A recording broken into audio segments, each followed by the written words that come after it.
کی سیرت طیبہ کو اس انداز میں پڑھی اور اپنے ماحول اور معاشرے سے ان تمام بدعات اور رسومات کا کلا کما کیجیے کہ جو دین کا لبادہ اوڑھ کر ہمارے ماحول میں، ہماری برادریوں میں، ہماری جماعت میں گھس آئی ہے، ہر قدم پہ سوچئے کہ یہ کام میرے رسول نے کیا نہیں کیا، اس سے منع کیا ہے، منع نہیں کیا تو کیا اس وقت اس کے محرکات موجود تھے تو کیوں نہیں کیا؟ اسی مفہوم کو سمجھنے کے لیے ایک قدم اور آگے بڑھا لیجیے۔ عید کا دن ہے، ایک شخص عیدگاہ میں نفل پڑھ رہا ہے، حضرت علی آئے، ٹھہر گئے، اس نے سلام پھیرا تو لمبی چوڑی تقریر نہیں جھاڑی، بڑے سادہ لفظوں میں کہہ دیا یہ نماز تجھے جہنم لے جائے گی، بڑے سادہ لفظوں۔ وہ کانپ اٹھا کہ علی جیسا انسان میری نماز کو کہہ رہا ہے کہ یہ نماز تجھے جہنم لے جائے گی، کانپ گیا، کہتا علی اللہ کو سجدہ کرنا جہنم لے جائے گا؟ آج بھی کہتے ہیں نا لوگ کہ جنازے کے بعد میت کے لیے دعا کرنا یارو جہنم لے جائے گا۔ نہیں سمجھ آئی آپ کو میں نے کیا کہا؟ یار مولوی کا دماغ خراب ہے، پاگل، دعا مانگی اللہ سے، کہتا ہے یار یہ بدعت ہے جہنم میں لے جائے، کیا کہتا ہے پاگل؟ یہی سوچ آئی، کہتا علی کیا کہتے ہو، سجدہ جہنم لے جائے گا؟ اللہ کو سجدہ، اللہ کے سامنے رکوع کرنا جہنم میں لے جائے گا؟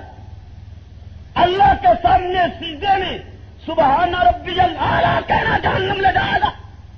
علی پیغمبر کا تربیت یافتہ ہے، اس کے پاؤں مضبوط ہیں، اس کی تعلیم مضبوط ہے، اس کے قلب و جگر کو پیغمبر نے صاف پاک اور منزہ کیے، فرمایا جگرتے کیوں ہو، یہ نماز جہنم میں لے جائے گی، تجھے یہ سجدہ جہنم لے جائے گا۔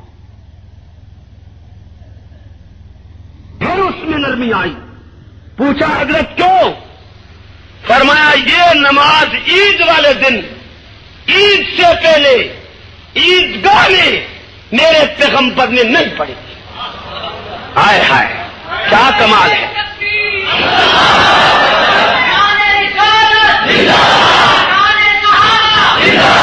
اندازہ لگائیے صحابہ نے دین کو محفوظ کیسے کیا ہے، دین امت تک پہنچایا کیسے ہے؟ تو وہ شخص جواب میں کہتا ہے کہ چلو پیغمبر نے نہیں پڑھی تو ہے تو نماز، توجہ نہیں ہے شاید آپ کی میری طرف، نہیں پڑھی پیغمبر نے تو ہے تو نماز، عبادت ہے نا۔